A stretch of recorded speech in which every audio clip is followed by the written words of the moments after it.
we talk about every once in a while how people in Paris, they know how to protest. Sure do. And today, June 23rd, it's no different. While it hasn't happened yet, there has been a growing movement over the water pollution levels in the Seine River. I'm probably not saying that right. I am not French. Yeah. I don't like the French, right? Well, maybe it should be mispronounced. And it should be mispronounced. This is a Francophobic podcast. That's very true. This is a safe space for all of you Francophobes. Yeah, you know what I'm saying? In terms of worst empires, probably British, like in modern-ish history. Exactly, British, yeah. American, French. Yeah. All very bad. And there's a wide gap between those last two. The French are far above. Probably the only thing they're good at is being bad. You know what I mean? And protesting. And sounding dumb. Like, let's be honest, the accent's stupid. Precisely. Accent tier list coming soon. However, today, June 23rd, a protest has been moving up because the Seine River, or however the fuck you pronounce Doesn't it. matter. Yet again, I don't care. It's a French word. Is very polluted. Water levels are awful. And the Paris 2024 Olympics, the Summer Olympics, are happening in about a month now. And they're set to host open water swimming events there. The levels of water pollution here, the levels of E. coli, bad bacteria, all that and whatnot is so high. No, you can't swim in the river. You know what I mean? Yeah. And Macron has spent over $1.5 billion trying to clean it up to get it ready for the Paris Olympics. Naturally. And people in France, are kind of pissed, one, about the obscene amount of money being spent on this thing that should be taken care of generally. Yeah. And two, that they're saying that they're going to continue with the events as scheduled. And Macron and the mayor of Paris are out there saying, no, the water's clean. Actually, the water is so clean that on June 23rd, I'm going to swim in it. And so the people of France have rallied together in a bootstrap movement, a grassroots movement to say, we're going to shit in the river. Just to dirty it before their president gets in? I'm not kidding. That's so good. There's a growing movement to shit in the river. It started by some guy as a joke. Oh, my God. But now it seems like people might actually go and shit in the river. And there is even a website with a calculator to show wherever you live in France, if you live on the countryside, what time you would need to shit in the river for it to be in Paris at like noon or something. When Emmanuel Macron gets in? Yes. That's so good, dog. If the French people could muster this grassroots motivation to change the world, they could actually do some real good. Exactly. If they could like garner all of this motivation they have, if they could collect it and put it towards a cause that actually benefited the planet, maybe something would change. But instead, they're like, no, river. No, we're all going to rally together the shit in the river. That's good. That's what I'm saying. And they know how to do it. And I wish we could have that kind of fervor around here. Yeah. You know what I mean? I wish some cause would have happened that's like, yeah, it's a serious thing, but, it's not the worst. And we can say, you know what, our solution? I'm going to shit in the river. See, I admire, the French. The one thing about the French I admire is their willingness to protest and how extreme they will get. But my issue is they only protest about things that, get 45-year-old white men angry. Precisely. It's pension shit, which genuinely deserve to be protested against. But then it's shit like this. It's, I think there were, a bunch of farmer protests in the past, maybe before the pod started. It's generally things that matter. I can't say they're necessarily wrong to be angry about these things. Yeah. I'm sure there's some genuine concern about the quality of the river and how it's being used as a political ploy for Emmanuel Macron or whatever. But if they could get this angry about capitalism generally, or climate change, or I don't know, just something, the war in Gaza. Yeah. Can't even call it a war, the genocide in Gaza, then maybe the French people could contribute something for once. Exactly. Maybe they could get up on just the regular being good tier list instead of being rock bottom, instead of being just off the scales down there. You know what I mean? And it's why don't they, correct me if I'm wrong, but do they ever muster this kind of fervor for the rampant Islamophobia? Do they muster the kind of fervor where they were burning down Paris for the fucking pension thing? Yeah. You know what I mean? Were they doing that for the hijab ban? I don't think so. It reminds me of the haircut protest of 2021 in Lansing, Michigan. You know what? Maybe white people got it like that.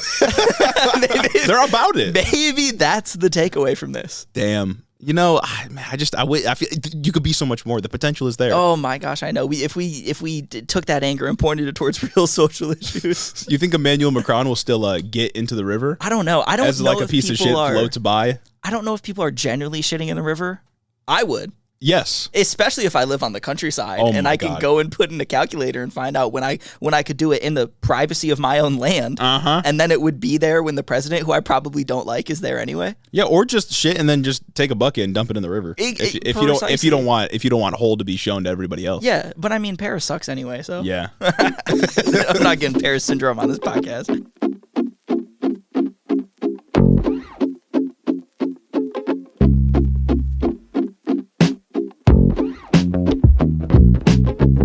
Welcome back to Head in the Office. You may notice, if you're listening to this episode on Wednesday, a little rebrand. New Hiddo logo, new Hiddo merch. Got some on right here. It's pretty gas. If you want some of the new merch, headintheoffice.com. It is available right now. You can go and get yourself a t-shirt. If you buy a magnet, it's going towards PCRF. All of the proceeds. Get yourself a mug, get yourself a sticker sheet, a hat. Look, it's all there for you. Come on. If you want to support us, buy some Hiddo merch. It's a new line. You can buy multiple t-shirts. There are 5 different, 2 different styles, 5 different options in total. Exactly. And we should announce right now that for our angel investors, you'll be getting a free 11-ounce mug of your choice. We have 2 options. One of them is in frame right now if you're watching on YouTube. And it's pretty cool if you ask me. Number 1 geopolitical pod mug, or you can get a new mug with our new logo on it. The choice is yours. If you're an angel investor, as of today, right now when this episode is being recorded, that's Sunday, June 23rd. Let us know what your address is, which mug you want, and we will send it to you completely for free because we love you that much. Exactly. We're making good on our promise for the occasional free item. Yeah. Our designers did a really good job. Yes, they did. And I'm very happy with how the merch turned out and how the entire new branding suite looks as a whole. And if you like this drip, I'm wearing one of the shirts right now with Bill Clinton's face on it. Headintheoffice.com. It's pretty good. Headintheoffice.com. That's pretty good. If you also want to support the show in other ways, patreon.com/headintheofficepod. You can get early access to all of this at the time you're listening to this on Wednesday. Our patrons would have already seen what all of the merch looks like. Which is a pretty good draw as well. That's that's an implicit benefit, you know what I mean? Not explicitly stated. That's something that we just give you. You just know. And also they got to see the video essay first. Exactly. Went up a whole 5 days early for them. That video essay about bathroom bills. It's out on YouTube now. If you haven't watched, please go watch it. We'll link it or something, and you can go watch it. It's a banger. Yeah. If I do say so myself, it's quite good. And, speaking of fundraisers, today, when this episode goes live for all the non-patrons, June 26th, that's 1 full day before the first presidential debate, Trump versus Biden. Oh, my God. Intellectual titans clash. That's right. The real philosophers of our time. And we, as is our duty, will be live streaming the event in its full glory. That's right. And with that, we will be using the popularity of this event to do a fundraiser for PCRF. All of the proceeds that we get through donations on YouTube will be going to PCRF during that live stream. And we'll probably put some money in the pot of our own as well. Well, of course. So if you want to show up to that live stream and donate to PCRF, you'll be able to do it there. Every dollar we get on that live stream, none of it will ever touch us. It's going straight to PCRF. And same with the magnets on our new merch drop, headintheoffice.com. Pretty good. You want to donate that way. All the proceeds from our magnets that we're selling. There's 2 of them. You buy a magnet, all the money is going to PCRF. Any other announcements? Oh, one more announcement for patrons. Oh, yes, there is. We do have to announce, look, we've been teasing it for a while now. We have. The new item that's coming as soon as we hit our goal, and lo and behold, I think a few hours after we recorded last week's pod, after we had shamed you all for not getting us there yet. Some brave soldier finally took the fucking hint. Yeah, a couple of you, a couple more people joined and got us there, and now for every patron, $5 tier and up, we will be doing bi-monthly postcards from Hiddo, original designs sent specifically to you straight to your door. We'll probably set up a Google form or something like that so you can fill it out, give us your Patreon details and your address so we can have you in our database. But that's a new benefit for being a patron. Free item. Hiddo collectible. We talked about when Trump launched the NFTs. We talked about it. Yeah, exactly. And now here it is. And look, an astute listener, an astute follower of ours may have noticed that I originally said monthly. Yeah. And it did, but I think we draw that back just a little bit to make sure we can manage a bi-monthly capacity. And if we feel we have the time and the resources to do it, we'll up it to monthly. There's design costs. Yes. I had no idea how expensive stamps were. Crazy. Like what? We're getting robbed. Oh my gosh. Yeah, it's absurd. But that's a new patron. That's a new benefit coming to the Patreon. And if you want access to that $5 tier and up, you'll be enrolled in that program. You know exactly what to do. You just have to send us your address in the DMs. Hiddo mail program. Sign up. Exactly. We'll put you on an Excel spreadsheet or even a Google sheet. Yeah. So original designs every 2 months. Looking forward to that. The first one will probably come like August, I would imagine. Yeah. Probably get it out by then and sent through the mail. So stay tuned for that. We will give you even more details as we prepare a little bit more. Of course, another way you can support the show is by leaving us a 5-star review on Apple, which we've got a lone one today. Lonesome review, but that one is really standing out today. And this one's from our friend Pagan Jester. Stay informed with unique, humorous insights, a podcast for active citizens. They say the perfect podcast for those who strive to stay informed as active citizens, but find themselves disillusioned by corporate undertones of the 24-hour news cycle. Hosted by two passionate Michiganders. Go green. That's right. They go white. This show offers a refreshing blend of geopolitical updates and insightful commentary on our political system's failings to truly serve the people. With a touch of humor amid today's chaotic political landscape, it's a must-listen for anyone seeking both knowledge and a critical perspective. Thrilled to re-proclaim mine and my husband's Sunday supremacist status now that I am once again employed, and of course we unequivocally condemn Hamas. Good review. And I'm glad you and your husband are back as certified Hito heads. And I'm glad you guys got the Hamas condemnation in there, because I feel like it's important. We've been a couple months out from this conflict. Not out. We've been a couple months of going through this conflict, and I feel like people are starting to forget. UN resolutions for ceasefires aren't being passed and shut down anymore by Antony Blinken, and I feel like people are starting to sort of let off on their condemnations, and we as a podcast have made it one of our axiomatic beliefs that Hamas must continue to be condemned, and we will not let up. And look, we have to. The fact that the world is forgetting to condemn Hamas shows that we have been slipping. Exactly. If we allow the discourse to get away from condemning Hamas, then we have truly failed. All of you as a podcast. And this community has failed the world more broadly. Look, if we want to be the number one geopolitical podcast, we got to be the number one condemners of Hamas. Yes, we do. And we're going to get there. And I'm trying my hardest. I'm trying. No one has their viewers so fervently condemning Hamas like we do. That's right. So I'm glad you condemned Hamas. Thank you so much for the review. Again, all of those links are in the description. Today, though, we have to talk about Louisiana. Some crazy news out of Louisiana. We got to talk about SCOTUS as well. Yes, SCOTUS dropping even more decisions this past week. But first, let's talk about the presidential debate. Come on, guys. It's what we've been waiting for years. We've been talking about this race specifically probably since the beginning of the podcast. Even during the midterms, I was like, it's almost like the election, but the election is coming up. At the end of 2023, it's almost election year. Yep. Beginning of 24 is election year. Right now, boy, is it election year. Yeah, when we were watching those debates and live streaming election night for the 2022 midterms, we were like, this is cool and all, but just you wait. Exactly, just you wait. And here it is. Well, we're kicking it off. It is election season. And look, if you want to officially kick off election season with us, even though it's not like the party convention, but it's the first debate. It's election preseason. Basically, if you want to be there for the kickoff of this election season, you'll want to do it with Hito. And you want to be with us live on YouTube, 8 p.m. Eastern time. That's right. Link for that will be in the description. Make sure you're subscribed so you can know that it's going to happen, but we're going to jam it into your ears this entire episode and post about it. So it's going to be hard to miss. But let's talk about the debates themselves. We have to. And do a little debate pre-show, because that's what this is all about. 24 hours before the debate happens, or a little bit more than that. But exactly, still. like 28, 30 hours, something like that. Something like that. Either way, some amount of hours before the debate to give you time to get ready and get your pocketbook ready for PCRF. Precisely. So this week, of course, is debate week. With these debates, we'll be in the thick of campaign season. We'll be seeing these clips for several months to come. Yes. This is a big messaging moment for both the Biden and the Trump campaign, and if you're a third partyist, RFK as well. And we'll get to RFK, don't you worry. Don't you even worry. The debate, as we already said, takes place Thursday, June 27th, starting at 9 p.m. on CNN. Will be moderated by Dana Bash and Jake Tapper. And we finally, this past week, got the official rules of the debate. Very exciting. So for this debate, both Trump and Biden obviously met the qualification requirements. Yes. They wouldn't be able to be there if they weren't, but of course they were going to. To be qualified, according to CNN, you must meet, quote, a sufficient number of state ballots to reach the 270 electoral vote threshold to win the presidency and receive at least 15% in 4 separate national polls of registered or likely voters that meet CNN's standards for reporting.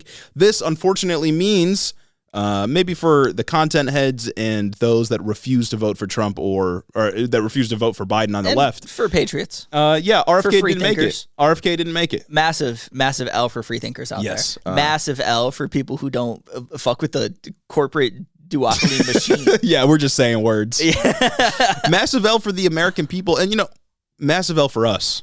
Because that would have been funny. That would have been so good. I think it would have been bad for the discourse. Yeah. But it would have been funny for us. Imagine You know what? Get to the other rules first. Okay. Get to the other rules The debate will be 90 minutes in total in Atlanta. I was hoping for 2 hours, but 90 minutes, fine. Okay. No live audience, which I thought was interesting, but I'm pro that. I am I'm also in favor of pro no live audience. The live it brought for some good moments during the primary debates, but I don't know. They're annoying sometimes. Like Chris Christie getting booed for like a minute straight. Yeah, like you couldn't hear him over the booze. That was good. Yeah. But pros and cons. Yeah, it's kind of it just feels unnecessary for this. And I did see one person, this might have just been a random Twitter comment, but they said something like, "Oh yeah, so democratic, no live audience." And it's like, well, democracy That's not isn't a principle of democracy. Yeah, democracy isn't when live audience at a debate. Yeah. You know what I mean? I mean, we're the live audience with us and our viewers while we live stream. We'll be supplying the live audience in Atlanta.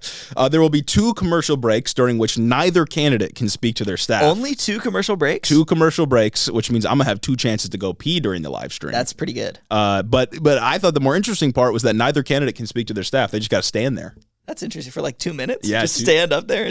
That'll be good. Microphones will be muted during the debate unless it's specifically that candidate's turn to speak, so Trump will not be able to interrupt unless he just yells really loud. See, that's what I'm thinking is going to happen. And I feel like that would be good. And, I'll let you get to it. And the last one is no notes or props are allowed. Shout out to, what was his name? Herschel Walker. Yes, shout out Herschel Walker. Only a pen and paper and a bottle of water if they desire. Definitely more regimented, strict rules than the RNC debates. Certainly more regimented and strict than the 2020 presidential debates between Trump and Biden. They just let them do around. whatever they wanted at the 2020 debates. Yeah, and a lot of people have been arguing that these restrictions hurt Trump, but I almost think that these restrictions place limiters on how much he can showcase his worst attributes. So maybe in a sort of backwards way, it helps Donald Trump. Yeah, you know what I mean? I don't understand how muted mics helps Trump. Or like how muted mics doesn't help Trump. Yes, That's what I mean. yes. Like I don't get it because all of the things that people attack him for, it's like decorum based. You know being a what I mean? loudmouth. It's like, he just can't stop talking. He's constantly talking over Joe Biden. He won't let Joe get something out. And now Democrats can't hide behind the idea that Trump wouldn't let Joe talk. Yes. He just has unfettered time to talk, uninterrupted time to talk. Yeah, and we're going to get into a little bit later like what each candidate needs to do to quote unquote win the debate. But one of the main things Trump needs to do is just let Biden speak because Biden cuts himself off all the time. Yeah. And he'll peter off, whether that's because Biden's brain has turned into mush or because Biden, just the way he speaks, whatever it is, it looks bad, especially at his age. And Trump has a knack for interrupting people. Yeah. And if he doesn't let Biden fail to finish his sentence, then that's going to look good for Biden and bad for Donald Trump. I really hope the noise gate on these mics is super low. so that when Trump inevitably does start yelling, I wonder if the mics are preemptively muted. I wonder if as soon as as soon as Joe's 90 seconds start, is Trump's mic muted or is Trump's mic not muted until he acts up? You know what I mean? I wonder if that's the case. I think it's probably like they'll ask Biden a question directly, Trump's mic isn't turned on, and then they'll ask Trump directly, Biden's mic isn't turned on type thing. Okay. Just so they can't yell at each other like they did last time. They're both going to be on screen, so we'll be able to see Trump flailing or getting angry or frustrated or whatever, but we'll see. And maybe that's good. Yeah. I think it does end up being worse for Trump if somehow Joe's mic can pick up what Trump is yelling. Yes. And that'd be so funny, man. That'd be really funny. I really want that. Yeah, because some of the best moments came from Trump being unable to stop talking. Yeah. In the first debate, like the stand back and stand by thing, when Joe Biden had the, oh, shut up, man. That moment, that was from Trump just continuing to yap and wasn't it Chris Wallace refusing to mute him back in 2020. And the fact that is less likely to happen now definitely helps Trump in a sort of backwards way that he doesn't want. But we'll see once we get closer to that. I also know that they did a coin flip for stage position and who gets the last word on closing statements. Biden won the coin toss, so he chose to stand on the right side of the screen and let Trump have the final word. Oh, why he left the left? Yeah. Yeah. So Trump's going to be on the left side. I don't know how much this matters, if it's like a minor, human subconscious type thing for the reason they chose the right side. Well, because Biden is going for the moderate Republicans. Yeah, but letting Trump get the final word on closing statements is an interesting choice. I don't know why you would ever do that. Yeah. I can't even think of a reason why you would want Trump to have the last word. Unless they like knew Trump wanted the right side of the stage for some reason and they just did it to make him mad. I have no idea. And they knew Trump didn't want the final word, so they gave it to him. I don't understand a world where you don't take the last thing. Like why you aren't the last thing in the voter's mind. Yes. Like I don't know why you wouldn't want that. Yeah, I don't know how much closing statements matter if like the debate performance itself is good from Joe Biden, but I mean, I guess we'll see. It's an interesting choice. Maybe it won't matter in the long run. Who knows? It's just one of those things that it's like, I feel like this is only there to hurt you. Yeah. Before we talk about individual performances, let's talk polling data heading in so we can set expectations. Looking at 538, polling from June suggests that Biden and Trump are about tied nationally, with some polls suggesting that either candidate might actually have a lead over the other, all within the margin of error, basically suggesting it's like 50-50 or like 50-49 on the national stage for both candidates. Looking at some swing states, in Arizona, Trump has a lead by a few points in aggregate polling. In Michigan, Pennsylvania, and Wisconsin, it's about tied. No discernible pattern there. In Georgia, Trump has a 4-point lead in aggregate data, and in Nevada, Trump has a very slight lead, maybe 1 or 2 points in that state. So in terms of swing states, it's all looking very close. Biden definitely needs the blue wall, quote unquote, which is Michigan, Pennsylvania, Wisconsin. But if Trump takes Pennsylvania and Georgia, that's basically it, regardless of whatever other combination of states that Joe Biden gets. So Interesting polling data. That is very interesting, and I feel like this explains why every time I try to look at like election news, I'm inundated with X poll says Trump is winning, Y poll says Biden's going to sweep, the Trump is going to win. It's so annoying. Actually. Yeah, say what you will about polling data. They've been wrong before. They can certainly be wrong now. I remember there was a poll in 2020 predicting Biden wins by like 17 points in Wisconsin. That was obviously wrong. There's polls predicting right now that Trump will win. That doesn't necessarily mean he's going to. Polls are a snapshot in time. They don't tell you how people are going to feel when they vote on election day. Especially, what are we, 5 months out? Yes. So much can happen and so much can change, especially in an election that, according to the polling data, is very close, and eventually an election that will be very close in terms of votes, right? Like Biden won the election by a couple million nationally in 2020, but in the Electoral College was like 40,000 votes that separated the two of them. So it's going to be very close, and these swing states are looking very close. No discernible lead from either of them, so it kind of is an even playing field in a way. Of course, in the Electoral College, Republicans already have a huge advantage because smaller, redder states have disproportionately more electoral votes than bluer, larger states when compared to their population. The Electoral College just favors small states. That's just how it is. And of course, Republicans don't need the national popular vote in order to win, which is another benefit to conservatives in the Electoral College.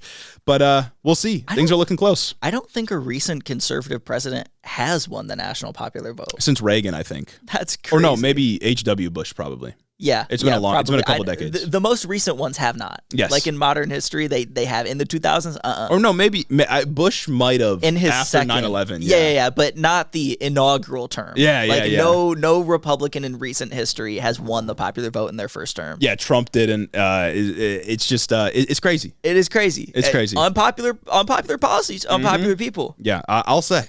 Now let's end it out with talking about what we think each candidate here needs to do in order to quote unquote win the debate. As I already said with Trump, I think Trump needs to not interrupt Joe Biden, let him peter off, and let him just be like, oh, well, and then just stop talking because that makes him look old. And I don't know if this is possible for a guy like Donald Trump, but if he somehow musters the strength or intellect to be disciplined and just stick on message, I think it's a pretty easy slam dunk for him, solely on the basis that Joe Biden looks older despite them being the same age. If we can show restraint, that eliminates so many things that like New York liberals don't like about you. Exactly. That's everything. Like you're golden then. If Trump can hold back and not do some crazy white supremacist shit, then I think he's got the election pretty easily, or at least he's got the dub for this debate, which maybe can lead to him winning the election. He's got the polls going crazy if he's just a respectable individual. Now for Biden, much more substantively, I think hit Trump on abortions, hit Trump on raising or lowering taxes on the richest people in America, hit Trump certainly on the convicted felon stuff. He should say the words convicted felon at some point in the debate. I hope that he does. Opposite of Trump, or actually no, the same tactic as Trump, like let him say the crazy shit, you know what I mean? Yeah. He can sound exasperated when it happens, like, oh, shut up, man, that kind of thing. That worked last time. I think it would be good to do that again and then refocus on Trump's broader policies and why they're bad. And maybe for a treat, Yeah. Economic alienation. Maybe talk about how good. the economy isn't good for people. That would be good. That'd be nice. I also think it's always a banger, and it's always a good strategy, especially when you're talking to somebody like Trump, to when he says something ridiculous in one of his answers, just to look at the camera, talk quote unquote directly to the people, Yes. and say, "Can you believe this guy just said this?" Yeah. And just don't really address him. Address the ridiculousness of what he's saying. Yeah. I also think it's important for Biden, if he wants to walk away with any amount of public perception saying that he won, to stay away from immigration. Yeah. I don't think he has the restraint to do that, but I think he needs to stay away from immigration if he wants to try and but you come know out on top of this. they're gonna be asked about it. It's gonna be a like question. the biggest issue, unfortunately. For people in Iowa, it's the number Yes, one issue yes. for Republican voters there. So let's get it straight. We fucking need to talk to stupid. the Iowans here. But he's not going to. There's going to be questions about it. But in the ideal world, I would like it if he just didn't. Mm-hmm. If he didn't bring things back to it. If he didn't do anything like that. And I feel like this brings us into, what are your predictions for the debate? Oh, asking me about predictions. What do you think is going to pop up? We're definitely going to see them basically agree on Gaza, Yes. which is going to be a tough moment for fellas like us. But like, yeah, that absolutely rough. we're gonna tough for like principled leftists. Yeah. You know what I mean? I wonder where the disagreements are going to be, though. Yeah. Do you think Trump's going to get out there? We need to eliminate Hamas and every Palestinian, and Joe Biden's going to get out there and say, "Yeah, we need to do all that except a couple Palestinians." Trump will just do what he always does with Russia and Ukraine and just say like, "Oh, I could have got it done in 2 days. I could have sat both parties down and got a deal." Jared Kushner, peace in the Middle East. Yeah, exactly. Like that's all he'll do. Even though the Abraham Accords probably are one precursor to what happened on October 7th. I didn't even think about the deal thing. He's absolutely going to sit there and say, "Look at all these failed negotiations you and Antony Blinken have had. Whatever. Yeah. Look at all you can't talk to Hamas." I would never negotiate with terrorists personally, and if I did, I'd get it done. I'd get that ceasefire in there. And see, it would be crazy if this would be a really smart move from Trump. I don't know if he can do it because I don't think he sees Palestinians as people. Real. But if he flanked Joe from the left, Oh, just man. on like humanitarian stuff, I know he's not going to say free Palestine. Trump's not going to say there should be a 2-state solution. I don't even think he cares about that. Trump's gonna pull up wearing a keffiyeh. But if Trump says anything like, "Joe, you've allowed so many Palestinians to die," that's going to be at least annoying for Joe Biden to have to deal with, right? Like that's one move Trump could take, even though it'd be completely cynical and he doesn't care about that. Oh, absolutely. It's just like what he's doing with abortion. Yeah. He just went to some Christian conference or some Christian fundraiser, some far-right Christian thing, and was like, "Yeah, I'm the guy that got rid of Roe." Exactly. And then he goes on the news and says, "Everybody wanted to get rid of it. I didn't necessarily want to." Yeah. Liberals came up to me all the time. They said Roe legislated on weird grounds. Yeah, not to mention that like Netanyahu wants Trump to win. He's been pretty clear about that. People in the Israeli government want Trump to win because Trump was so generous to them, and Biden at least shows like slightly more restraint, like a millimeter more restraint than Trump does. I could see Trump going on there. "Joe, you've allowed so many Palestinians to die. You've negotiated with terrorists for nothing. Yes, I could get on there and make a deal, get these things done, and I wouldn't have done it by turning our back on our greatest ally in the Middle East. I wouldn't have held up weapons in their time of need. I would have given them the weapons that they needed to defeat Hamas faster, to save to save innocent Palestinians." Yeah. I can see that right now, clear as day. Yeah, and the thing is, I'm not very confident Joe Biden can combat that in any way. Because even, let's say Joe Biden has the ability to form a coherent thought during this debate, right? Yeah. Let's just presuppose that for the sake of argument.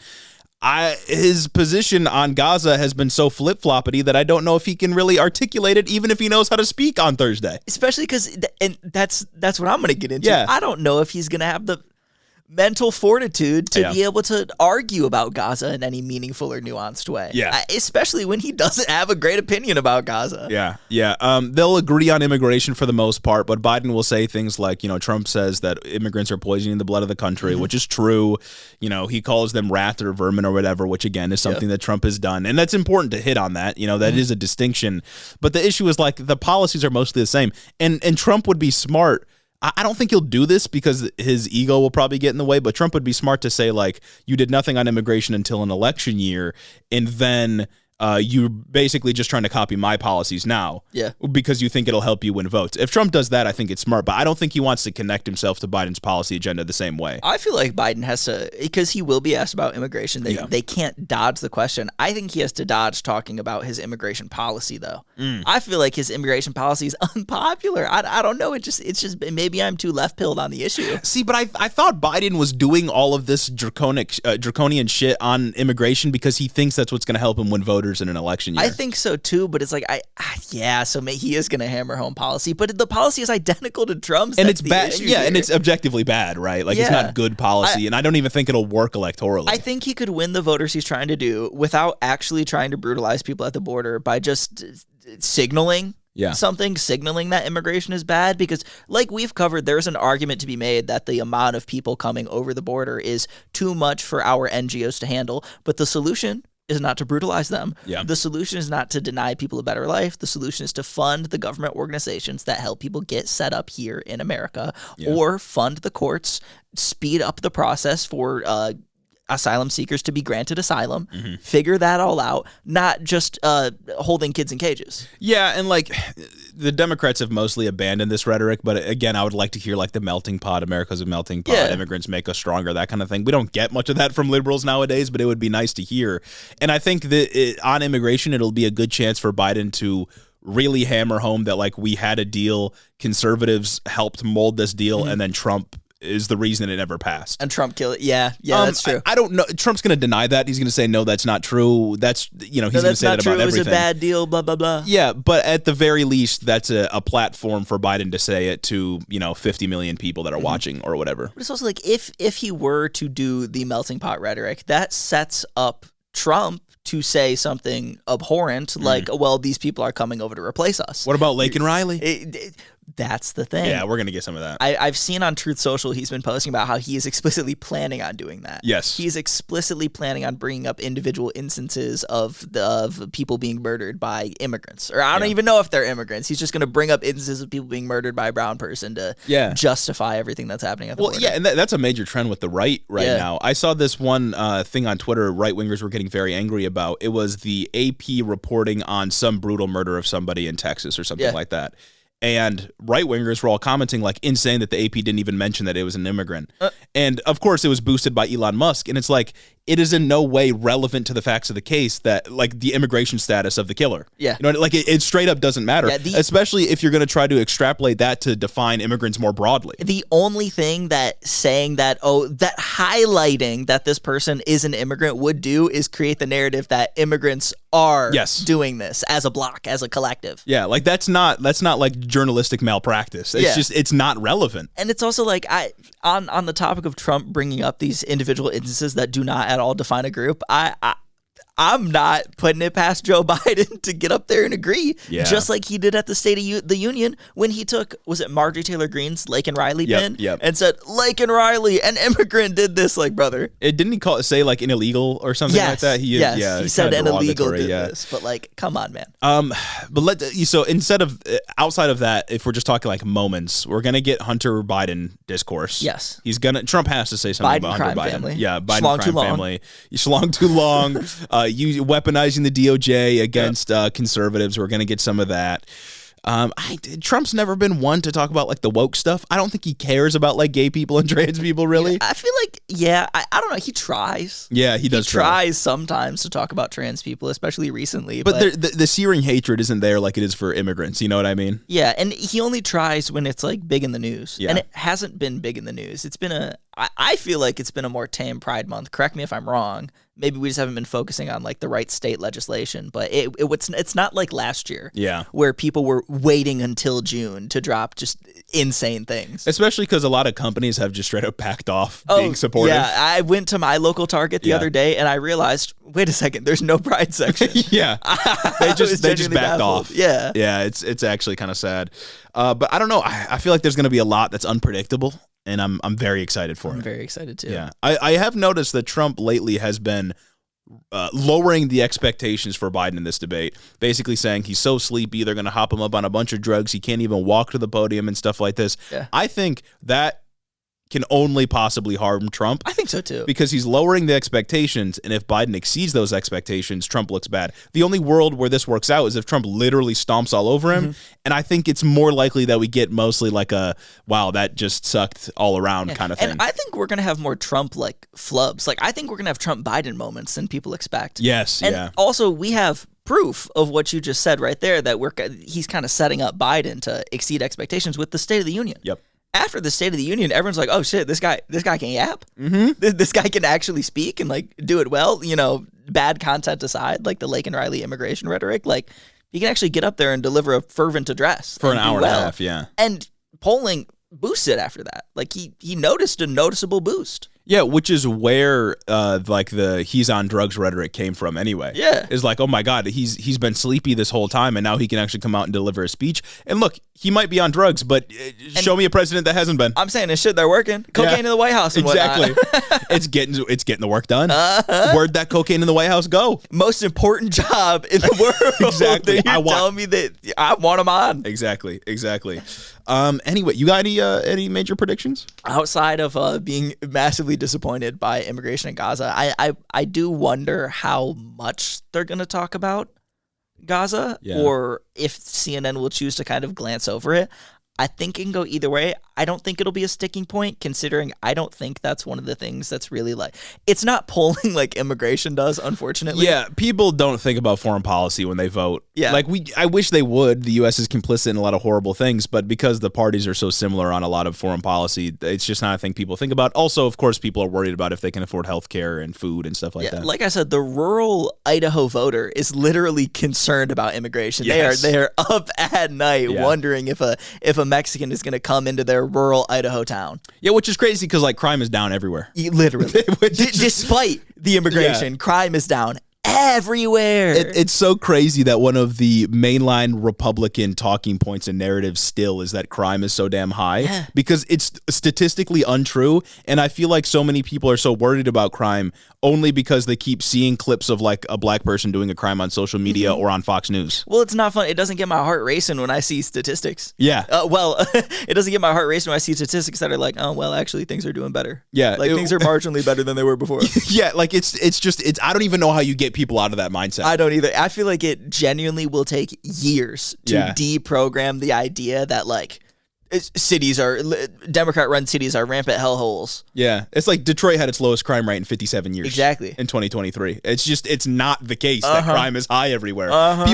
People's perception of crime is higher than it was back in the 80s. Yeah. It's just not a thing that's happening, yet Republicans keep fear-mongering about it because it's useful electorally. And Detroit just drafted some safeties. Yeah, exactly. I'm expecting a lower crime rate next year too. It's going. Things are up for us around here. Lions going to the Super Bowl. The city's going to be utopia. The world is healing. Exactly. Lions go to the Super Bowl in 2025. You just wait. Oh man. Anything else on these debates? I can't think of anything specifically. I feel like economic policy would be glanced over because it feels like it always is. Oh, Trump has started saying something about tipped workers. Did you see this? No. Trump he's been testing out his economic populism, and he's been saying that he's going to remove taxes on tipped wages so that tipped workers can have more money in the bank, I suppose. Yeah. Which comes across as like a pro-working man policy, but wouldn't do a lot because like the tipped wage is already incredibly low. Yeah. Like sure, not having to pay income tax on some of that will help,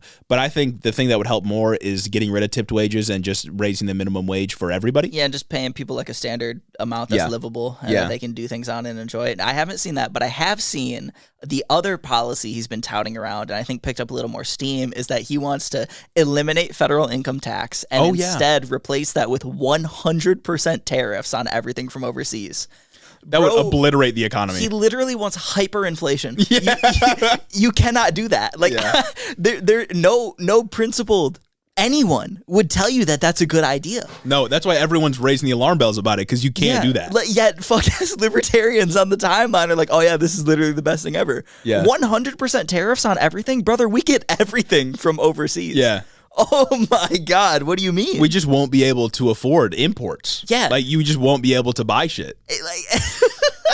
And let alone that the government wouldn't be able to pay for anything anymore. It doesn't matter that you would have, 30% more money in your bank account when everything is 100% more expensive. Yeah, like tariffs can be useful if you want to protect like domestic industries, but the things that get tariffs placed on them won't be as affordable anymore. Yeah. Like the U.S., when the U.S. was first developing, put tariffs on imports for like farm products because our farming industry was so small that we couldn't charge as low of rates as like imports from Britain or whatever else, right? But that wouldn't really work nowadays. Yeah. It would just obliterate our economy. Good luck getting out-of-season fruit with 100% tariff. A pack of blueberries, a pint of blueberries is already like $5. I'm not buying that. Yeah, and it's also like, oh, capitalism until the West is losing type shit. Like if China's producing EVs for like pennies, and they're selling them for cheap and rates that people can actually afford, then maybe American car manufacturers should compete in the marketplace. Maybe that is how it's supposed to work after all. But no, instead we're gonna what? Didn't Joe Biden ban those? He said no more Chinese EVs for $10,000. I thought that's what Trump was saying he's going to do. That's what. That's fucking ridiculous, dog. Let me buy an EV for cheap. Both of them in my head when it comes to this stuff. You know what I mean? I'm so disappointed in what we have at stake here. Oh my god, yeah. It's like there's like a few redeeming qualities for Biden, and one of them's the fucking Supreme Court. Yeah. Oh my. That's like the thing. It's the maybe there are going to be 2 appointees. Yeah. And I don't want it to be a 7-2 court. And the NLRB has been pretty good actually. That's what we got going. Those are the stakes for this election. Yeah, so Trump will definitely talk about his new tax plan, which would obliterate the American economy and remove us as the world superpower. Like you can't even be the kind of person that's like, oh my god, I fucking hate tax. You can't even be the type of middle upper class person that's like, oh my god, I hate taxes. Yeah, taxes are way too high, and like not understand that having 0 income tax and 100% tariff to replace that is gonna fix anything. Yeah, and we became the world superpower after Congress started levying income taxes and eased off on the tariffs, actually. And, we became the world superpower after we had a 99% tax on like every dollar over some obscene amount. Yeah. That's when we had the golden age of the United States of America. Yeah, you know what I'm saying? That's when things were working. Maybe we should make America great again. Exactly. Social issues aside, that's when things are working. Yeah. Right. So to wrap up the debate talk, make sure you come out and watch the debate with us live on YouTube. No live audience, so we have to be the live audience. You got to pop out and show us. Yeah, exactly. Live, CNN will be doing the live stream. We'll be watching it live on YouTube, again, 8 p.m. Eastern time. You'll want to be there. You will. Because if you're not, where are you? I'm saying, what could be more important than this?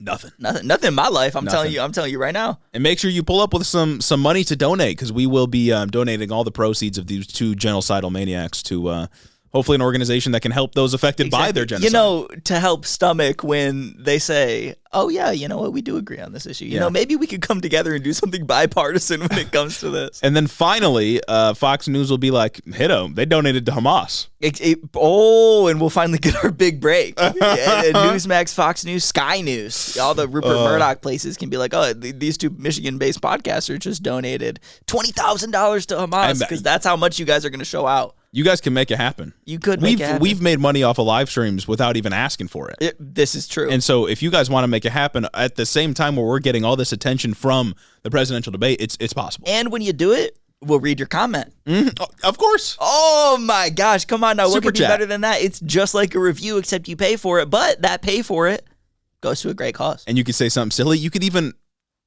offer your own commentary. Exactly. There are only a select few words I won't say. We're democratizing the commentary. 100%, exactly. For if you pay for it. If you pay for it, yeah. Because democracy is how much money you have. Precisely. Yeah. You're buying votes. They always say vote with your dollar, and I always took that to heart. That's always a surefire way to make change happen.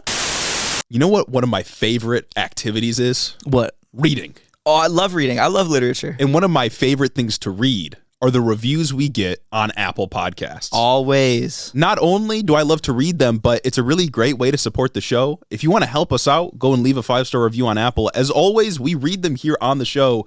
And if you want to make me happy, if you want to become my non-parasocial friend, that's right. One step on the 1,000 steps that it takes to get there is to leave a 5-star review on Apple. We'd really appreciate it. Just remember, my friendship, it's for sale. And if you want to become one of my friends, you can go to the Patreon, or completely for free, you can leave a review on Apple. And even if you don't want to become my friend, don't you want to see another human smile? Exactly. So consider leaving a review on Apple. It really helps out the show. It's a free way to do it. And you'll be one step closer to being a real friend of ours. Exactly. Now with that, back to the episode. Anyways, moving to some state news. State news. That's enough national politics of this show. Is focusing on state news. State news and religious extremism. I'm a very religious guy. I'm a devout evangelical Christian. Yeah, I've got a bunch of snakes that I've charmed and that I'm constantly singing tongues to. I think the Bible is truth. It's basically a history textbook. Oh, I agree. All those events happened as written. Yeah, 100%. And It's the infallible word of God. Exactly. And, this episode, we got to talk about a very religious state and a very undereducated state. And that's important for reasons we'll talk about. Louisiana. Oh. The wonderful state of Louisiana just passed a law that mandates all public school classrooms display a poster of the Ten Commandments after Republican Governor Jeff Landry signed the piece of legislation into law last week. Like, it's so just blatantly just like, you can't do that. Yeah. Yep. Like you literally, like that's a government building, dog. That is a government building. You can't mandate shit like that. And maybe to skip ahead to talk about like reception that I've seen, like commentary about this, and wokeness and a couple other fucking absolutely awful X accounts. Yes, have been posting this comic that some right-wing artist made where it's Moses with the Ten Commandments walking into like a principal's office or something, and in the office there's like a Black Lives Matter flag, a Bring Back Roe flag, and a bunch of other quote-unquote woke things, and it's like, no, you can't have this in there. And it's like, when teachers have a pride flag in their room, when teachers have a Black Lives Matter flag, sticker, whatever in their room, or any of these other left-wing causes, it's their choice to have that displayed in their room. They are not mandated to display that in their room by the government. And that is the critical difference here. If some if some teacher wants to have the Ten Commandments like put up in their class, go for it. For themselves. Explicitly for themselves, If it's just in there for themselves and they don't go, look at this is the literal truth, you have to follow this, you have to abide by these rules, fucking go for it, whatever. I don't think sure, maybe a couple people complain about it. I don't think most people are going to get upset about that. Yeah. The idea here is that the government is mandating that this happen. Yeah, and it's also important that like religion as like generally belief systems go is special in terms of the government, because the First Amendment says the government and state governments as well shall not make any establishment of religion. Yeah. And the government mandating, or teachers as agents of the state mandating that something religious be up in their schools is problematic in terms of constitutionality. Not in the same way that like Black Lives Matter or a pride flag or even like any sort of conservative non-religious iconography would be. Yeah. Like if they put up I don't know, a "Don't Tread on Me" flag in their classroom, which I feel like I've seen before. I've absolutely seen that before. That is something that exists within the conservative on the conservative side of the political spectrum. That wouldn't be questionable constitutionally, even though it is explicitly political.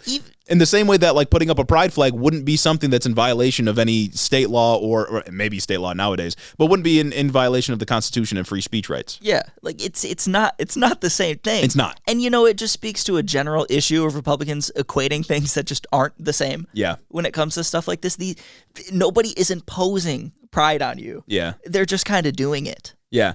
And like if I saw somebody, if we had one classroom that put up a BLM flag and one classroom that put up an All Lives Matter flag, I wouldn't object to the All Lives Matter flag being up because I think teachers shouldn't put up flags that are political. I would object to it because it's fucking stupid and wrong. Real as hell. And I feel like that's I would say you shouldn't do that because it's wrong and hateful. I feel like that's something that people can't separate when they're having discourse about these things. Is it's like, I don't want you to put this up because it's dumb. Yes. And you're dumb for believing it. Yeah. But I respect your right to. Yeah. But I'm against it. Yeah, and like I would like if somebody put up again, same like a classroom with a pride flag, classroom with like, I don't know, is there a straight pride flag? I think there is. Probably nowadays. The super straight flag. Yeah, I'm not going to say that straight pride flag or whatever is unconstitutional. Yeah. I'm going to say you're dumb and this is hateful and it's purely just like a protest against gay people existing. Exactly. And maybe it will get taken down on those merits. Yes, yeah. And I'm fine with the state ordering a teacher to like take down like a quote unquote straight pride flag on the basis that it's hateful. Exactly. Yeah. Because it is. Yes. This is only put up as a reactionary sentiment to be combative against the teachers who have put up pride flags to maybe garner a more supportive environment for their students. All you are doing by doing that is making things kind of more tense in your classroom. Yes. So if you want to make that argument, and if a school says, hey, take this down, you don't earnestly believe in these things and it's just making things worse, there we go. Yeah, it's like it's annoying. I shouldn't expect more out of the internet, but like everything isn't everything, things are different. I just expect more from discourse when I shouldn't. Yeah. when I really shouldn't. I expect more from people's ability to reason through issues and think about the issue at hand and the merits being argued here, not like just the first reaction that they have to it. Yeah. Now, of course, this law is fertile ground for an ACLU lawsuit, and it basically will be. The ACLU has said, like, yeah, we're going to sue on this. You know, maybe this is all one big racket for ACLU lawyers to stay employed. Like,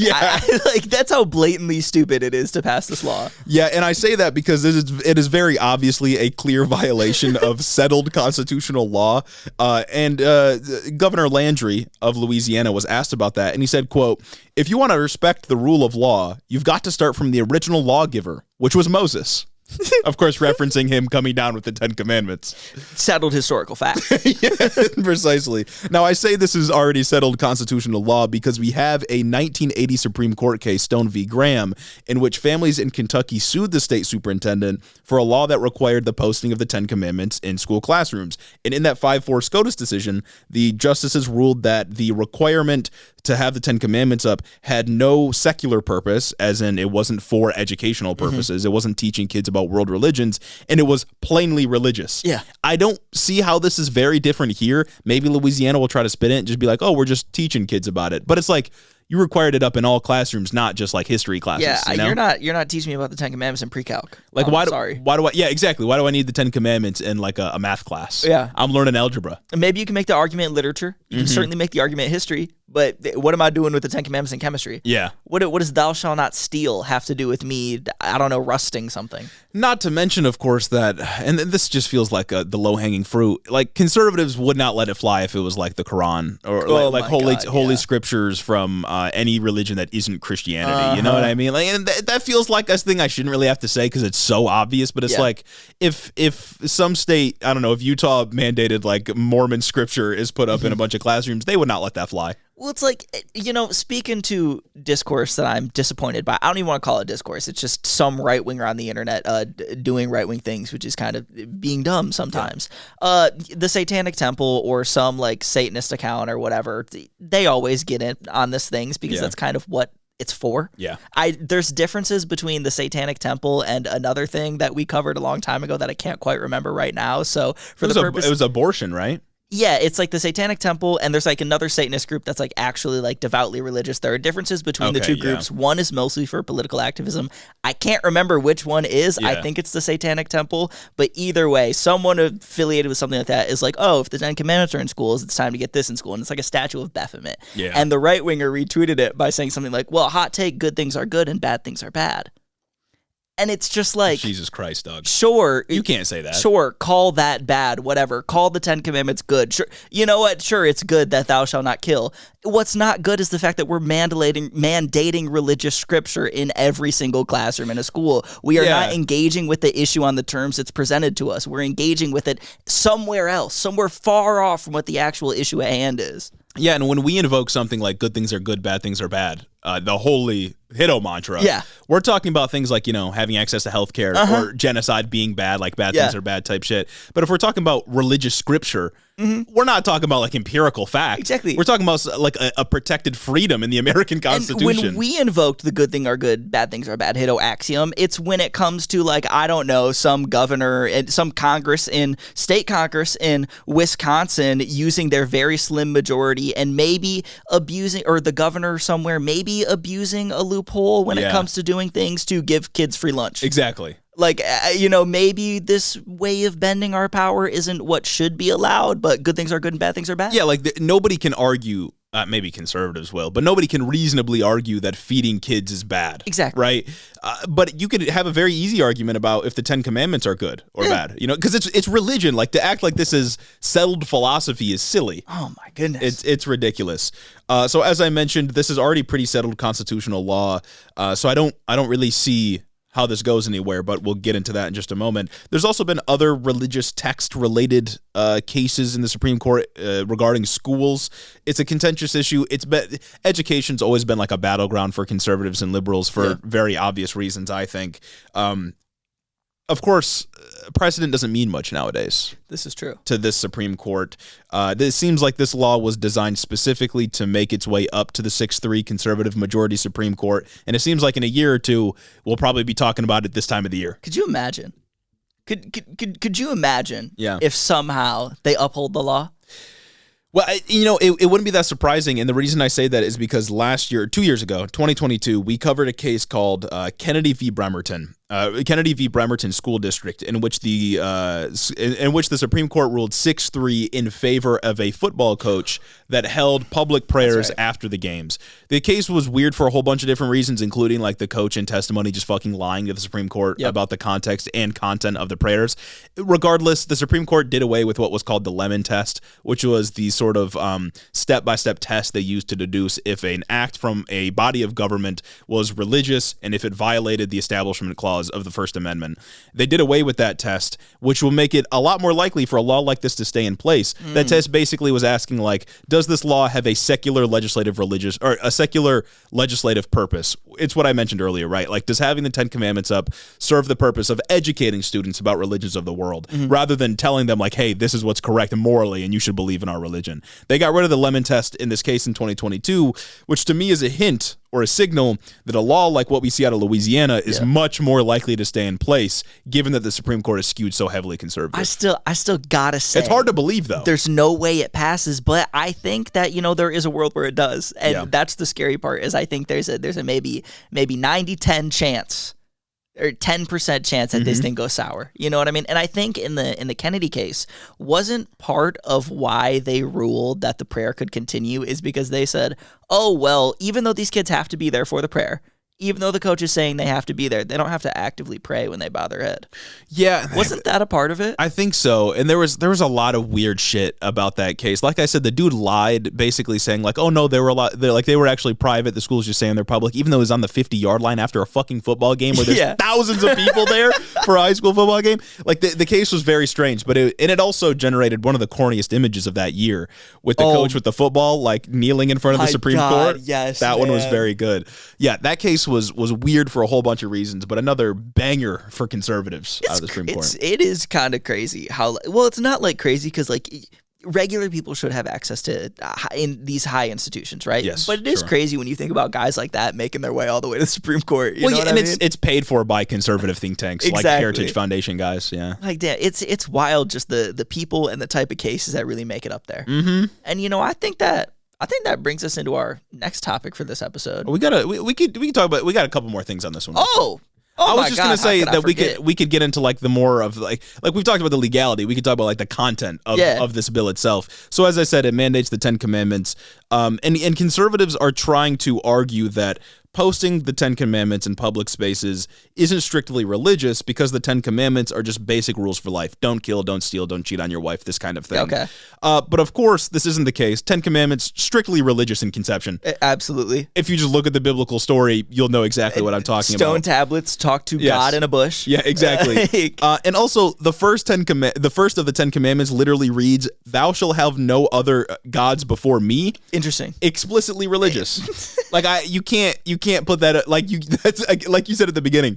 You just can't do that. That's not a thing you can do. It's like if you wanted to actually like take the Ten Commandments and think about them in ways that it's like, okay, these are good rules to rule your life by. I can agree that thou shalt not kill. Yeah. I can agree that thou shalt not steal in most instances. Mm-hmm. You know what I mean? Mm-hmm. You can put up the 9 commandments and not call them that. Well, you'd have to take out like 4 or 5 of them for them to not mention God. You can take out the ones that don't mention God, and then that's chilling. You're fine. You can mandate that all you want. Yeah, rules for life. Don't kill people. You could take that one fucking book, I think it's called The 12 Rules for Life, and you can mandate that be in every classroom ever across your state. Wasn't that Jordan Peterson?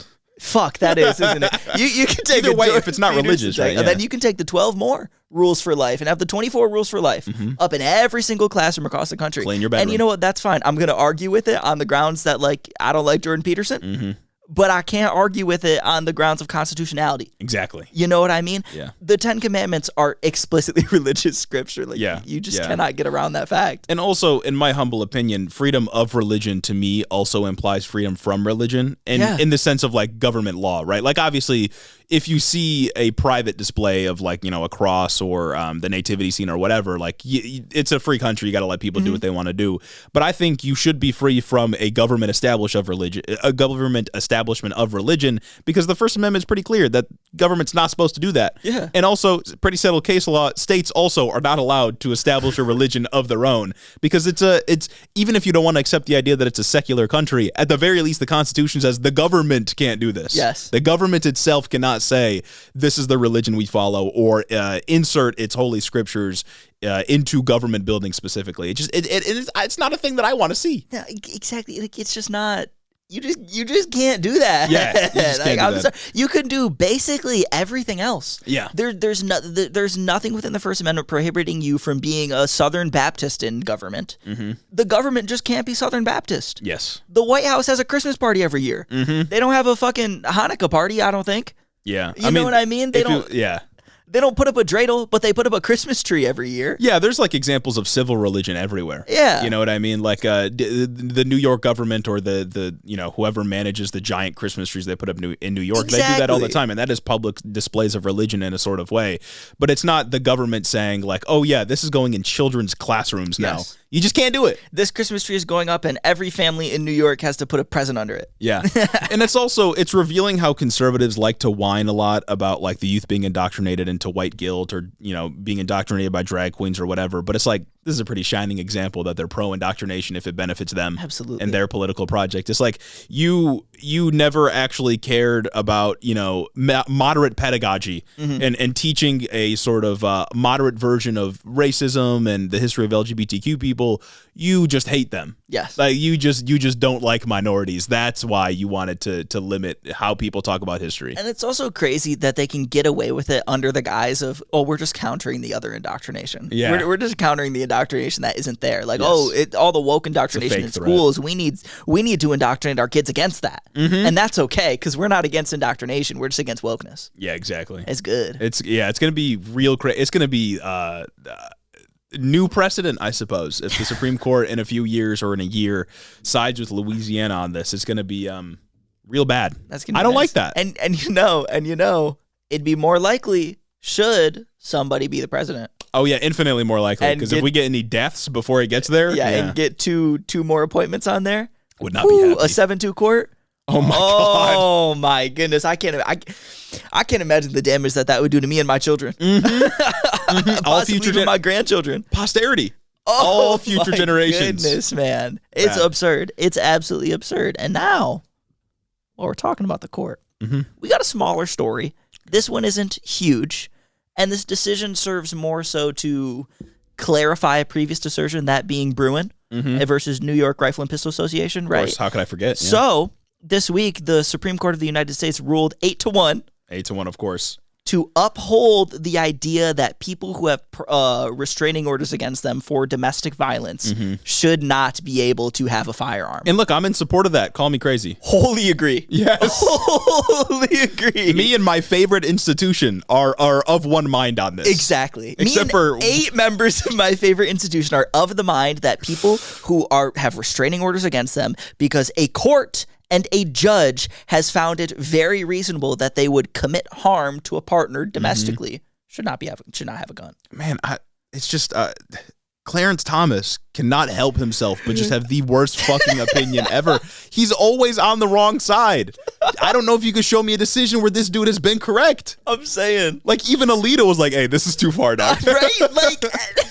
Hey, Clarence, I can't join you on this one. You lost everyone. And I think, wasn't it revealed last week that Alito's wife is like some MAGA lunatic? Yes. Yeah, she's insane. Yeah, like she's probably Ginny Thomas levels of crazy. But even he probably went home that night and got a cold shoulder. Not Clarence Thomas, though. No. I don't understand this dude. And while we're talking about the decision, the important part of this case is, one, that domestic abusers can't have firearms in New York. That good. W for domestic violence victims. Yes.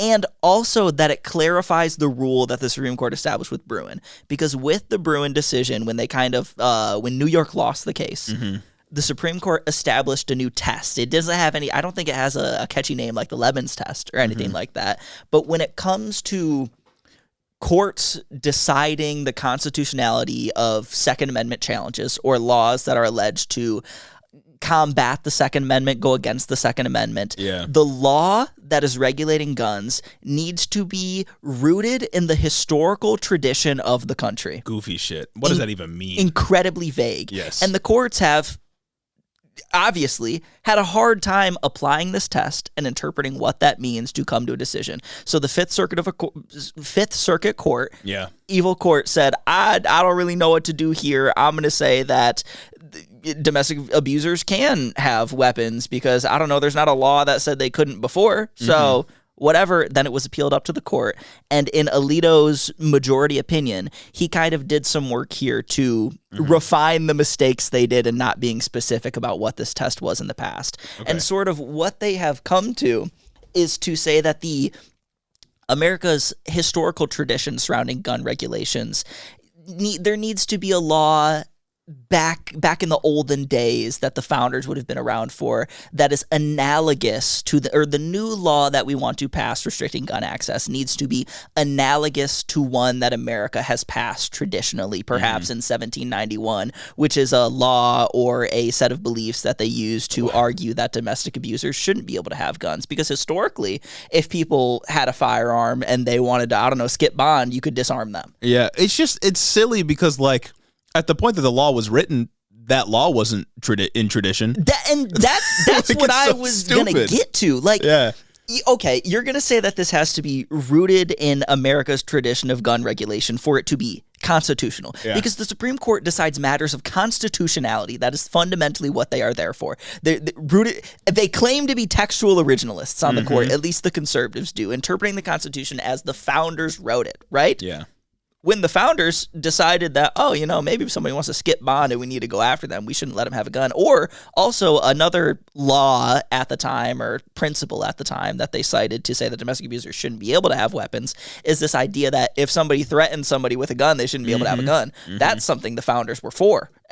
That's not shall not be infringed of them, though. Yeah. And that was against America's tradition of, I don't know, when America was established. Yeah. You can't create, you can't base something on tradition if you ever want something to be able to evolve. Yeah, and like I'm glad they like draw the line somewhere, I guess, like with the 1934 Firearms Act or whatever it was, the NFA.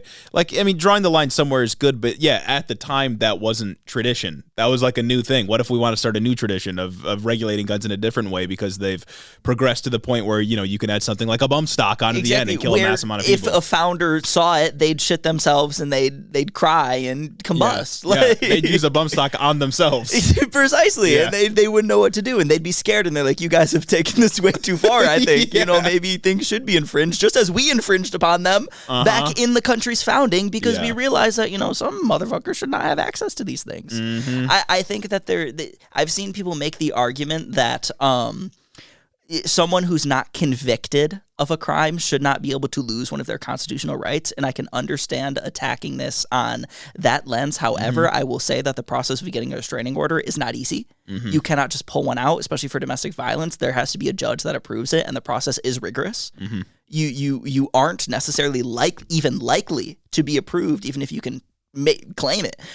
The guy in this case, Rami, I think, because the case was Rami versus somebody, it was alleged that he took his girlfriend after an argument, dragged her from her car when she tried to leave into his car, and then threatened her with a gun and shot at a bystander who saw the incident. Yeah, I'm not comfortable with him having a weapon. That's what I'm saying. I don't think that he should be able to have access to a firearm. Yeah, it seems not crazy. I feel like a judge would understand the situation. I feel like a judge is a person who could see that and see the facts of the case and what happened and be like, yeah, they should have a restraining order. And I think it's not ridiculous that restraining order bars them from having a constitutional right. Crazy that even Alito pulled at his collar and was like, yeesh. Clarence, yeesh. Is it maybe if you bring me a different domestic abuser this goes differently? But this guy? Yeah. This is the best you could give me, Clarence. I didn't want to do this, but I have to. Yeah. It would be 7-2 otherwise. While we're talking about Clarence Thomas, in his dissent, oh boy, he preferred a more limiting and sort of explicit view of the incredibly vague test that was established in Bruin by saying that in history there's no law in American history that said domestic violence people can't have guns, so yeah, and like they can have them. I think that's really stupid, but it is more consistent. And exactly, that's consistent with this court's case law. It is internally consistent as like a judicial philosophy towards weapons. I think it's bad and I think it's harmful, and I wouldn't want it to be like established precedent. But like, yeah, there isn't laws on the books like historically that would do this. Exactly. Like, so it's not clear how Sam Alito and the others are like, yeah, no, we still are going with the history test. And there was a litany of concurrences, even from the liberal justices concurred with the opinion. They're like, yes, this is good. We need to make it more clear what the kind of rules surrounding this test are so lower courts can actually navigate the issue. But also, we disagree that this should be the test. We disagree that this should happen. Doing the best they can to salvage and it. I do too, because even with their efforts to clarify, even with Alito's efforts to say it his majority opinion, which becomes the law, right? The majority opinion becomes the established case law. That's precedent. Yeah, but even with his efforts to say that, well, if there's a historical analog, then it's okay. Then we can do it. In history, when that law was passed, there was no analog. And I feel like that's the level that we have to engage with this year. Well, yeah, and there's like historical translations for all kinds of bad stuff. Yeah. Like there's historical precedent for slavery. I wouldn't say that on that basis we could do it again. Very true. And I get like, the legislation or the regulation of weapons is different because of the First Amendment and stuff like that. But like just it being in history, in American history, it having laws about it in American history doesn't mean that it's a good thing. And also like new technology is new and needs new regulation. Exactly. And because Alito tried to argue that, well, if a law is analogous, that keeps it in the spirit of what the founders were thinking. And it's like, what the founders were thinking can only go so far when we have iPhones now. You know what I mean? Like, well, I can 3D print a gun. Precisely. Yeah. The founders wouldn't know what to think if they saw a resin printer. If they saw that I could 3D print a switch, they'd be, what's going on? What even is that? What does that do? Yeah. Oh my goodness, man. It's bad. And even with all this, the test is still incredibly vaguely defined. There are no exact principles. This isn't a test in a rigorous sort of sense, like the Lemons test. Yeah. It's entirely vibes-based argument. Lemon test isn't a thing anymore. Well, this is true. Yeah. This is an incredibly vibes-based argument. Yeah, and look, to be clear, like, we've gotten some comments from people that I think are leftists. Like, I'm generally pro Second Amendment. You know what I mean? As am I. I think people should have access to weapons. I think they should be able to buy them. I'm fine with that being a constitutional right.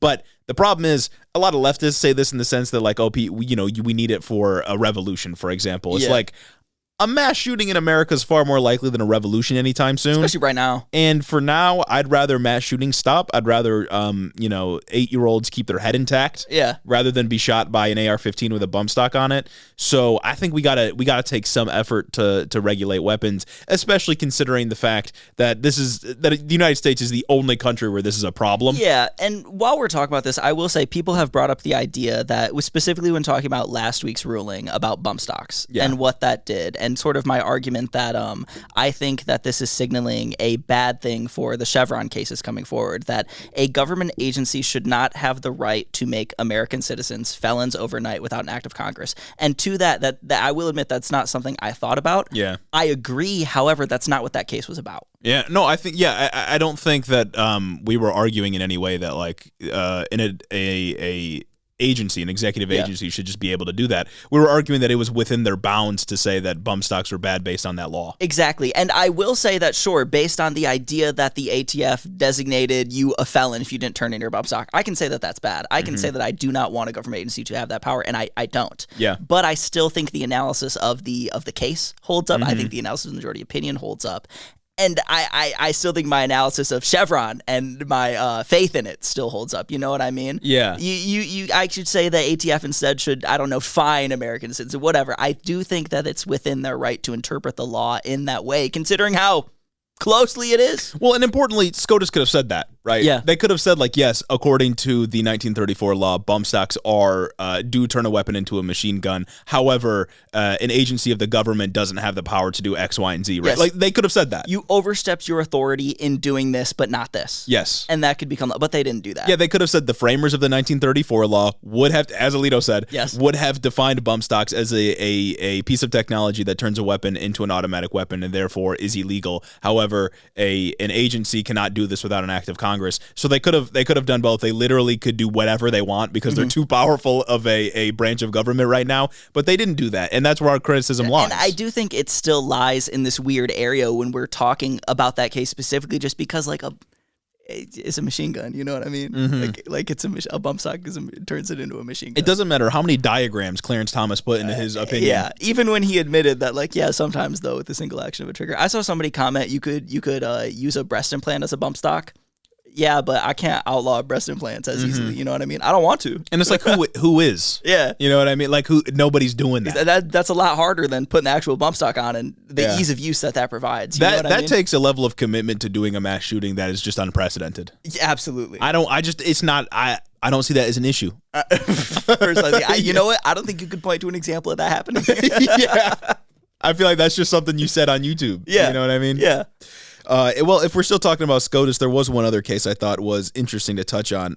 Moore v. United States. I think we might have brought this up in your little SCOTUS preview a few weeks ago.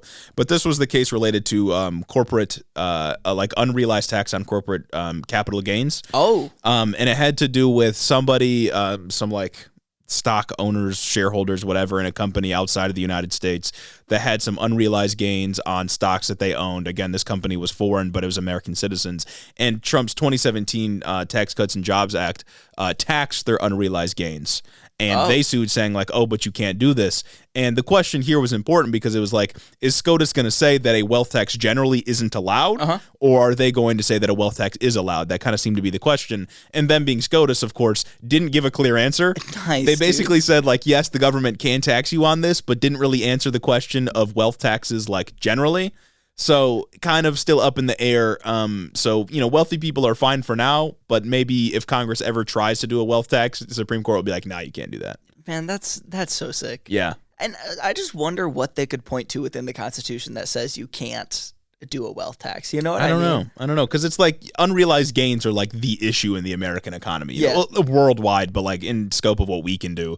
Capital gains is like, it's the problem, right? Like if you have a bunch of stock, you basically use that to take out an infinite line of credit and you can use that to lobby the government and do whatever you want. And if we can't tax that, then there's really nothing we can do about that kind of like economic power that turns into political power. Yeah. But SCOTUS didn't answer the question really. So we'll see. I'm not confident Congress is going to do that anytime soon, though. But it is interesting that they didn't outright say no. It's crazy how this court. Clarence Thomas did. To be clear, I think it was 7-2. Clarence Thomas did say that you can't tax unrealized gains, but the Supreme Court majority. What was his reasoning? I don't know. What does equal protections? I don't know exactly what his reasoning was, but Clarence Thomas did disagree with the majority there. I should say that. Yeah. He's so cool. Like, honestly, I don't think there's ever been a figure in politics since we have started this podcast that has stood on business like he has. And I feel like at this point, Clarence Thomas is writing the worst opinions and he knows that they're bad simply because he knows we can't stop him. Yeah. Like, he knows nobody can touch him until he retires. Especially after, I want to say a year ago, literally everyone and their mother was talking about the corruption. Everyone and their mother was talking about all the luxurious gifts he's had, his time at the Dance Around Owls place. What's that? The Bohemian Grove. Yeah. Like, his invitations to do all of these things with right-wing figures, the lavish gifts that he's getting by right-wing figures. He made it past that, and he's like, I'm untouchable. I'm untouchable. I can write whatever I want. His ego is too high now, yeah. Golly, it's crazy that he's literally, it's just like every single time he's on the wrong side. If there's one guy on the wrong side, it's him. 8-1. Yeah. 8-1 decision, baby. Come on, like. It's crazy. I don't know, man. We'll see what happens from there. But that's SCOTUS news. And look, next week, right before the debate, we could get Chevron gone. Literally, the day of the debate, we could get Chevron gone, and then they could ask about it. That'd be cool. Yeah. I wouldn't like it if Chevron was gone. Yeah. But I'd like them to ask about it. Well, yeah, then they're like, so Joe Biden, how does it feel that your government can't do anything now? Like literally, it just halts all of. And that was kind of the question in this tax case, more v. U.S. as well. Is like there are a lot of like tax schemes that seemingly go beyond what's allowed. I think in the 16th Amendment that allows taxes on incomes. And if the SCOTUS was to say like no, it's strictly just like literally money from direct deposit, that would destroy a lot of our tax system in the U.S. Yeah, because there's a lot that goes beyond simply tax on money that you get paid directly from your work, right? Yeah, literally tax on dividends from investments. People literally live off their dividends. If you can't tax that money, then like you're missing out on a significant portion of money. Exactly, yeah. And so there was sort of a lot up for grabs in this case. Thankfully, they didn't go the way of Clarence Thomas and just destroy the U.S. tax system. But it's possible. But they could. Maybe in a few years, right? They left the door open for that. And they'll be there. But I wouldn't be surprised, given the bump stocks case, if Chevron dies in a hole, just like the lemon test did. And it's funny how they're really edging us with that one. They are really waiting. And the immunity case, that could come out Thursday as well. Trump immunity case, that's going to be the last case to come out. But Chevron, that's going to be the second to last. You know what I mean? Like they are really just waiting to change everything. I saw some analysis that was done for the Trump analysis case, and it has been like one of the longest waits out of all of the cases that we've got on the docket this year. And there were like special petitions to speed it up and get it in front of the court. And wasn't there Jack Smith petition to get it in front of the court quicker? They said no, and then they picked up the case individually anyway. Yeah, he petitioned for it like 6 months ago. Yeah. And it's still taken this long for a decision actually to be reached. And they heard oral arguments like several weeks ago at this point. Nice. And, you know, say what you will, SCOTUS has a lot to do, but this is like one of the most important cases on their docket. And you know, out of all of them, it's pretty high up there. Yeah, it's probably one of the most important cases to decide, you know, especially before November. Yeah, well, exactly, right. Before he can pardon himself. Yeah, because part of the issue isn't just like, can you charge the president? It's, is Trump going to have to deal with any of the consequences of his actions before the November election? Yeah. Or are you just going to drag your feet? Like, it's not good. Or is Mike Johnson going to pass that bill so he can move all of his state charges to federal charges and then pardon himself? And then they say, well, we can't do anything actually now. But, you know, we can't predict how these SCOTUS cases are going to go all the time, but we can predict that Clarence Thomas will be on the wrong side of them. You can rest assured knowing that even if it's almost a unanimous decision, Clarence Thomas will say, no, actually, Trump should be able to get away with whatever he wants. Clarence Thomas will write, the president of the United States could kill someone, and that's okay. And that's going to become a part of Supreme Court history. And you look, that's funny. That's really funny. It kind of is, actually, yeah. It's kind of sick. Like, I respect, hustle is hustle, game is game. Me when I'm a principled actor, unironically. They're bad principles. But I think that rounds out the episode for today. If you enjoyed the show, consider becoming a patron, of course. You can get your name shouted out on this incoming list. And also get some merch and also show up for the live stream. Please, I'm begging you on my hands and knees to show up to the live stream. If you don't, I'll do something bad. I'll be really sad, actually.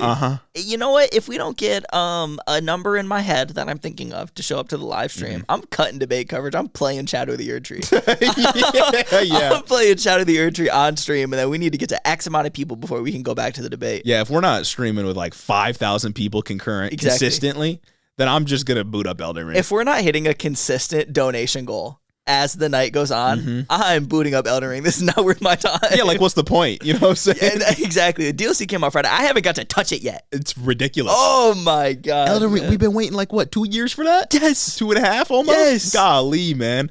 And I'm out here working for y'all. I'm saying it because I'm not a lazy liberal. I'm not a lazy liberal. I'm an RFK voter. You know who else isn't lazy? These special people. These hard-working patrons. That's right. Special thanks to Caden Kraut, Lord Tyler Radiant, Chris the Postman, Christy Beck, Dylan B, Andrew Harris, Mike Chaplinsky, Mattias T, Omar Zuno, Clayton LaFed, Mark Yeager, Caleb Joy, Rich Tarotari, Gavin Mayer Maldonado, Hunter W, Fergalaki, Max Vezquez, Jacob Rodgers, Colin Wooberry, Fixer Punk, Jim Egbers, Jeff Muzzy, Big Burrito, Cincy Alex, Joe Stenstrom, Adrian Sandoval, Chloe Sam 601, Colleen Cutsfer, Yook, Jennifer DeVoe, Big Bird Titty, Crawfishing, Benneth Bennington III, Alexia Benanti, Nietzsche, Big Booty Beatdown, Sam Maloney, Two-Headed Boy, Ben Shapiro's Boyfriend, Jonathan Cassis, Luke O'Shea, Cucker Tarleson, Danielle Jackson, The Word of Microsoft, Jennifer Science, Aaron and his Gundam Gundams, Darth Father, Tailored for Content, Corey Chambers, Eliane, Devin Hatchard, Retro Mondo, Emma the Dew Slayer, Veronica, a.k.a. V, Raxon, Ass Smith, The Grotler, Flower Clown, Beetle Bugs, Murder in a Trench Coat, Lonnie Rogers, Slavicus, Sapphic, Casey Lynn Kelly, Snake Eyes, and Hope of Giants, a.k.a. Ghana, Quana, Don. Zach Lantian, Info Russell, Austin Greif, Marcus Corbett, Caleb Roper, Taylor Rensock, Cammy, Tylen Freeman, Steak Daddy, Tay Tay, Isaac Hodges, Madeline C, Pab the Pab 69, Kayla Lowe, Enna Valenic, KCC, Say Yes to West, August, Particular Pickman, Sir Capalot, Jeff Sines, Howard the Duck, Brennan is Egg, JR, Drew Batchilder, Froggy Gumdrop, Zen doing their best, Jackie Boy, Shameless, Coherent Babbles, Sasha, MJ Sharp, Michaela Muncie, The Walls 3000, Jared Finch, Tactical Snowflake, Son of Ander, Vanilla Bryce, Krish T, Kashan Lala, Amanda R, Hanky Panky, Tyler J, Damian Blues, Ashley White, Dick Cheney and 3-inch Heels, Lalo Valesco, Particulon, Memfrez, Gorgeous Girl Mukes, Classified Jones, Lauren, Uncrasomatic Boar, Sasquatch, Rhonda Stiletto, Midwest Marxist, Joe the Mailman, Gary from West Michigan, Shawnee GG, Juniper Not Jupiter, Stacked Crabs, Patrick Simpson, I Crowley, Urban Peach, Lord of Forlorn, Holt Forsyth, Dialectic Dreamer, Kevin Kisaya, Kissa, they told me how to say it last time. Damn. Kevin hit me up, I already forgot. Schnoodle, Booty Snakes, Erica, Krusty Krab, and my mom. Thank you all so much for supporting the show on Patreon. Look, merch drop is out. Headintheoffice.com. Yes, it is. Come on, go pick it up. Live stream this Thursday, June 27th. We're starting at 8 p.m. for the pre-show for the bingo card. You'll want to be there. You have to be there. And postcards for the patrons. That's right. Come on. Listen right here, dear viewer. Yeah. Dear, sweet viewer. Tell me you don't want to have a chance to have your own personal input on the official Hiddo presidential debate bingo card. We read chat. We got like half of our shit from chat last time. Exactly. Half, if not most. Yeah, I steal ideas from y'all. All the time. Half of what I say is just recycled things that I see in the Discord and the chat. Absolutely. I've never had an original thought. I rely on others. I'm constantly prowling the Discord, and I can tell you what I said at fucking 39.6 is directly from Memfrez. Exactly.